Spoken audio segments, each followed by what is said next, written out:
So those like Kathleen Kennedy, Leslye Headland, and the main star of the series, Amandla Stenberg of the Acolyte, keep on alluding to the fact that things are going to take a major turn with the Acolyte episode 3 when it comes to how they will represent the LGBTQ community and exactly how representation will remain at the forefront of that episode.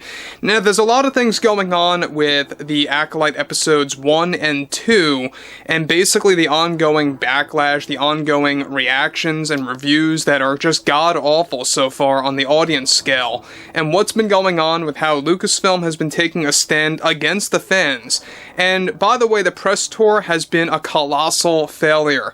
Everything ranging from Charlie Barnett and his slip-up of saying Anakin wrecked the Death Star, to Kathleen Kennedy attacking male fans, quote-unquote, and now you got Amandla Stenberg spewing out more nonsense. Let's get into this.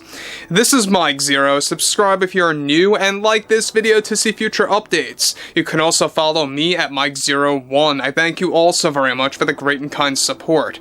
So look, over the years we all knew that Star Wars under Disney was just pure trash, but the Acolyte really brings it to a new level that I don't even think I myself would have expected to see in 2024, mind you. But focusing on this, we know that Amandla Stenberg is no better than Kathleen Kennedy and Leslye Headland. I mean, she is right up there with how out of touch with reality they really are when it comes to what Star Wars is about, what George Lucas actually set Star Wars up to be, and what the philosophy of all of that is. Now, interestingly enough, she continues to do more damage than, of course, Disney even expected. I mean, I don't even know if they saw this coming, but let's get into this. With the Acolyte episodes 1 and 2 now on Disney+, the aftermath has been making the Acolyte backlash far worse than Disney and Lucasfilm even expected.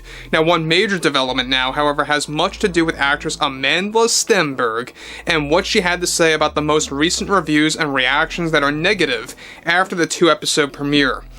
I mean, hey, I think the naysayers say it all. They are just afraid of women and are threatened by the LGBTQ community. I am proud to say that this is the most LGBTQ-driven Star Wars project yet, that truly caters to people like Leslye, who is also proud of her community and what she stands for and how she was able to really implement this in the Acolyte Episode 3, that I think will truly resonate with so many fans, part of that same community that felt that stigma of who they are. Leslye, I feel like, is my best friend in all of this. We really went all out in representing not just that community, but also the non-binary community that I'm a part of. And from the reactions and reviews that I have seen, the only ones making so much noise about this are coming from a small group on the internet that are flat out afraid of LGBTQI representation and women in Star Wars. I am very honored to see Dave Filoni supporting all of us in our push for this within Star Wars, and Leslye only made this process smoother. So guys, I gotta say one thing here again about what she's actually saying.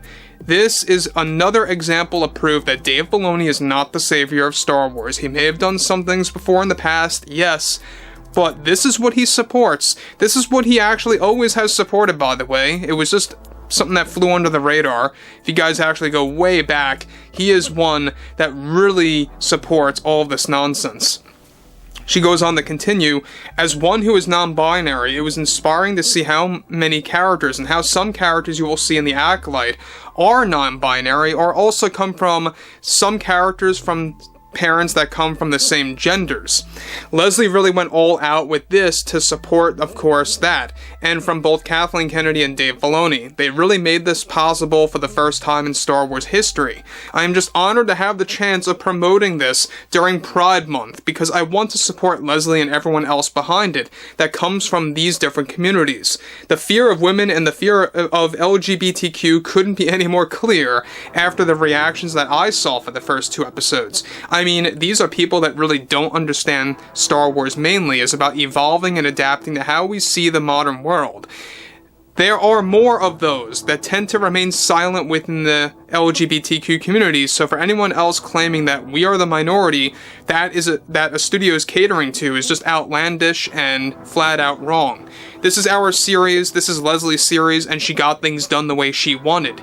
I expect a lot of fans to show many signs of feeling threatened by the LGBTQ community in our next episode next week. I can't really give anything away, but I think it will also create a great wave of those attached to that community to support Lucasfilm and Disney even further. Fans really don't give Kathleen Kennedy the credit that she deserves. If it weren't for her, you wouldn't even have Star Wars at all. So take it or leave it. I am proud to say this is Lucasfilm's most diverse series yet, and we ain't holding back. Star Wars doesn't need to be about George's vision to become successful. So, guys, before I move on yet again, this is the type of garbage that comes out of the cast, that comes out of the creative end over at Lucasfilm. These are the type of people that Lucasfilm hires.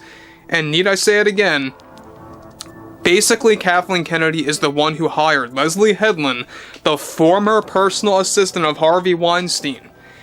Let's say if that hire was a male, do you think it would be different? I think it would. I absolutely do believe that.